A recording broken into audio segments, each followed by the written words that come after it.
ایک چیز تو بڑی پازیٹیو ہے کیونکہ ظاہر ہے سب سے مین پولیٹیکل پارٹی جو اپوزیشن کی ہے وہ تو پی ٹی آئی ہے.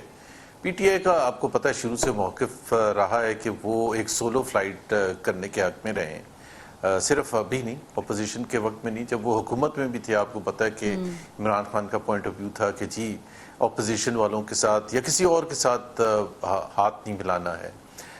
تو جب اپوزیشن میں آئے اور پچھلے 2-2.5 سال سے ان کو رگڑا مل رہا ہے تو ان کو اندازہ ہو گیا کہ it is better to have a broad based political opposition. Broad based کا مطلب یہ ہے کہ اس میں ایک تو تمام صوبوں کی نمائندگی ہو تاکہ اس کو ایسے لگے کہ یہ صرف کوئی پی ٹی آئی کا پوائنٹ آف ویو نہیں ہے، یہ پاکستان کی تمام جو مختلف قومیتیں ہیں ان کا ایک پوائنٹ آف ویو ہے کہ یہ جو حکومت کے خلاف تحریک کے پوائنٹ آف ویو سے جو بھی پوائنٹ آف ویو ہیں. دوسرا یہ ہے کہ اس میں تمام سیگمنٹس کو شامل کیا جا رہا ہے جس میں لیگل کمیونٹی ہے، سول سوسائٹی ہے، چاہے وہ چھوٹی پارٹی ہے چاہے وہ بڑی پارٹی ہے. تو میرا خیال ہے یہ جو براڈ بیس ہوتا ہے اس کا بہت فائدہ ہوتا ہے. اور پاکستان میں جتنی بھی تحریکیں چلی ہیں اپوزیشن کی تحریکیں اگر آپ پچھلے 60-70 سال میں تو اس میں کامیابی اسی وقت ملی ہے جب تمام جو پولیٹیکل اپوزیشن تھی، چاہے وہ نوابزادہ نصر اللہ لیڈ کرتے تھے چاہے 60s میں یا 70s میں، یا اس کے بعد یا اے آر ڈی کی موومنٹ تھی یا ایم آر ڈی کی موومنٹ تھی. تو میرا خیال ہے اس حساب سے پازیٹیو ہے اور حکومت کو ضرور پریشانی تو ہوگی. لیکن اختلافات پاکستان تحریک انصاف کے اندر بھی بہت زیادہ ہیں، یعنی ان کے موقف میں بہت زیادہ ڈفرینسز ہیں. کوئی ایک شخص کہتا ہے کہ ہماری اسٹیبلشمنٹ سے بات ہو رہی ہے جو کہ صوبے کا چیف ایگزیکٹو ہے، دوسرا شخص اس کی تردید کر دیتا ہے. تو ایسے میں ان تمام چھوٹی بڑی سیاسی جماعتوں کے ساتھ چلنا، بالخصوص تب جب شاہد خاقان عباسی بھی اس بات کو ایڈمٹ کر رہے ہیں کہ اختلافات ہم میں ہیں، کیسے ممکن ہو پائے گا؟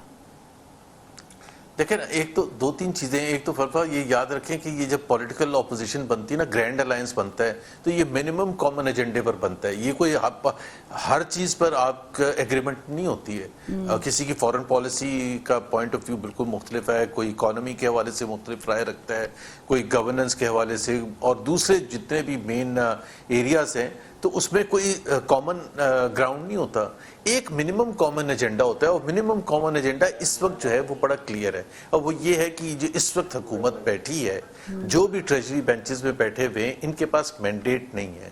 ایک تو وہ ظاہر ہے یہ پارلیمنٹ کی ظاہر ہے وہ ریپرزینٹ نہیں کرتے the will of the people of Pakistan. دوسری چیز یہ ہے کہ جو آپ کو پتہ ہے کہ 26th امینڈمنٹ ہونے کے بعد جو جوڈیشری کی انڈیپینڈنس تھی وہ بالکل ختم ہو گئی ہے. تیسری اہم چیز یہ ہے کہ جو میڈیا کی آزادی ہے اس کو بھی پہلے بہت حد تک ختم کر دیا گیا تھا، پیکا لاز آنے کے بعد اور بھی ختم کر دیا ہے. الیکشن کمیشن بالکل انڈیپینڈنٹ نہیں ہے. سو یہ منیمم کامن ایجنڈا ہے کہ جی پاکستان نیڈز فریش لک. فریش لک کیسے ہو سکتا ہے؟ ایک تو 2024 کے انتخابات کے حوالے سے اس کو کسی طرح سے اس کا مداوع کیا جائے، یا بیٹر کہ پاکستان اپوزیشن اور حکومت بیٹھ کے ایگری کریں کہ آئندہ کچھ عرصے میں شارٹسٹ پاسبل ٹائم میں ایک نیا الیکٹورل پروسیس میں جائیں گے تاکہ پاکستان کے عوام کی ریپرزنٹیشن ہو سکے. دوسرا پوائنٹ جو آپ نے کہا نا کہ پی ٹی آئی میں اختلافات ہیں، وہ بالکل اس میں بھی 2 چیزیں ہیں. ایک تو P T I is about Imran Khan on the top, اور پھر نیچے عوام ہے، اس کے سپورٹرز ہیں. بیچ میں یہ کوئی فرق نہیں پڑتا کہ جی مروت صاحب کیا کہہ رہے ہیں یا کچھ اور کیا کہہ رہے ہیں، کیونکہ وہ تمام جو لیڈرز ہیں اس وقت وہ مرہون منت ہیں پاپولیرٹی کے عمران خان کے، وہ ہوں یا نہ ہوں. پی ٹی آئی کو کوئی فرق نہیں پڑتا، عمران خان اور عوام لیکن محمد زبیر صاحب، یہ جو شارٹ ٹائم میں الیکشنز ہیں، میں چاہوں گی آپ مکمل بھی کر لیں، سوال بھی لے لیں. یہ جو شارٹ ٹائم میں الیکشن کا آپ نے ذکر کیا ہے، اس پہ ظاہر ہے کہ سیاسی جماعتیں تو متفق ہو سکتے ہیں کیونکہ فارم 47 اور 45 والا معاملہ ان کی نظر میں بھی موجود ہے. لیکن یہ ممکن بھی ہے کیونکہ آن دی ادر ہینڈ ایک پیج سب اچھا ہے اور کارکردگی کے اوپر بھی وہ بات کر رہے ہیں، تو ڈز اٹ میک سینس کہ اس پہ بات حکومت کر سکتی ہے؟ نہیں، حکومت تو نہیں کرنا چاہے گی. یہ تو آپ کی بات بالکل صحیح ہے. حکومت کا ظاہر ہے اگر حکومت کرنا چاہتی ہوتی تو وہ تو پہلے بات ہو چکی ہوتی. حکومت تو بالکل بھی نہیں جائے گی، ٹوتھ اینڈ نیل اپوز کرے گی اس پوائنٹ آف ویو کو. اور کوئی بھی ایسی چیز جس میں 5 سال کا جو ان کا ان کے نزدیک کہ وہ سمجھتے ہیں کہ وہ رہنا چاہتے ہیں جس میں 4 سال رہتے ہیں، وہ بالکل نیگوشیٹ، وہ کہیں گے یہ نان سٹارٹر ہے، حکومت کہے گی اس پر ہم بات ہی نہیں کریں گے. سو اپوزیشن کے لیے یہی چیز نقطہ جو ہے ایک ڈرائیونگ فورس ہوگا ٹو پٹ پریشر، اور اگر کوئی تحریک چلتی ہے اسی بنیاد پر چلے گی کہ یہ اس طرح سے ملک آگے نہیں چل سکتا. اگر پولیٹیکل انسٹیبلٹی رہے گی تو اکنامک سٹیبلٹی نہیں آئے گی اور عوام کے مسائل حل نہیں ہوں گے. تو پاکستان کے لیے بہتر یہ ہے کہ جتنی جلد از جلد عوام کے پاس جایا جائے through a free fair and transparent election, اتنا ہی پاکستان کے عوام کے لیے اچھا ہوگا. ان ایبسنس آف دیٹ ظاہر سی بات ہے، اپنے انٹرو میں بھی کہا تھا کہ جی بہت سے مسائل پیدا ہوں گے، ٹینشن ہوگی، گڑبڑ ہوگی، اکنامک سٹیبلٹی سفر کرے گی، اکنامک گروتھ نہیں ہوگی، اینڈ وہ تمام چیزیں. سو ظاہر سی بات ہے حکومت تو نہیں چاہیے، یہی ٹسل ہے. اور جہاں تک آپ نے ون پیج کی بات کی تھی، بالکل اسٹیبلشمنٹ جو ہے اس وقت حکومت کے ساتھ کھڑی ہوئی ہے اور بھرپور سپورٹ کر رہی ہے. اور حکومت جو پولیٹیکل پارٹیز ہیں، پی بی پی ہو یا پی ایم ایل ہو، وہ اسی چیز کا فائدہ اٹھا رہے ہیں کہ ایک ڈائریکٹ کنفرنٹیشن ہے between Imran Khan and establishment. چلیں اور اس حکومت آرام کنفرنٹیشن سے کے بیچ پیچھے میں بیٹھی ہوئی ہے. آئی ایم شیور کہ اس کنفرنٹیشن کے بیچ میں کوئی نہ کوئی فائدہ جو ہے وہ حکومت کو جا رہا ہے جو بیٹھی ہوئی ہے. بٹ ایک بڑا اہم پوائنٹ ہے محمد زبیر صاحب، وہ یہ ہے کہ فیصل براؤڈا صاحب کا جو آپ نے گزشتہ دنوں میں بیان سنا ہوگا کہ باجوہ صاحب کو تو مارشل لا لگانے کی بھی آپشن موجود تھی، پھر انہوں نے پلیٹ میں رکھ کے دیا اور موجودہ آرمی چیف نے وہ کام نہیں کیا ہے. نون لیگ کے پاس ایک بہت اچھا اسکیپ ہے کہ وہ یہ بات کر سکتی ہے کہ دیکھیں ہم نے تو مجبوری میں یہ گورنمنٹ لی ہے اور ہمیں اسے چلانا ہے کیونکہ ہم ملک میں جمہوری عمل کی روانی چاہتے ہیں. تو آپ کو لگتا ہے کہ اس پورے پروسیس میں جمہوریت سفر نہ کرے اور پھر کوئی بات چیت ہو جائے، اور یہ جو 5 سال کے الیکشن، 5 سال سے پہلے والے الیکشنز ہیں، یہ ہم سب کو پتہ ہے کس نے دینے ہیں، ان کو منانا ضروری ہے. دیکھیں نا جی بالکل، ایک تو یہ ایک پوائنٹ آف ویو کہ ہم نے مجبوری میں حکومت لی ہے.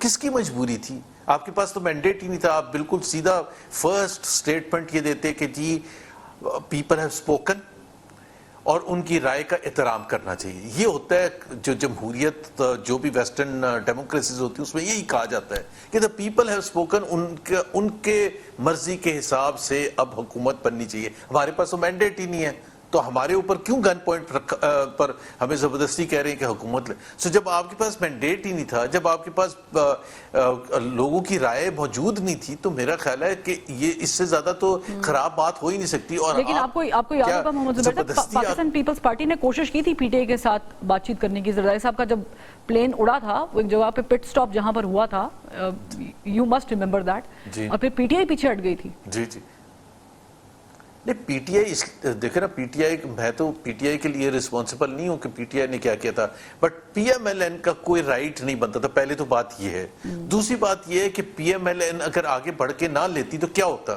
اور پیپلز پارٹی نے اگر ٹرائی کیا تھا، اور پی ٹی آئی پہلے تو آپ نے الیکشن کو ہی بگاڑ دیا تھا. بالکل الیکشن میں جو کچھ ہوا تھا فیبری 8 کو، جو جس طرح سے ووٹ ڈالے گئے تھے، اگر اس کو چینج نہ کیا جاتا تو ظاہر سی بات ہے P T I would have been in a comfortable position to form the government.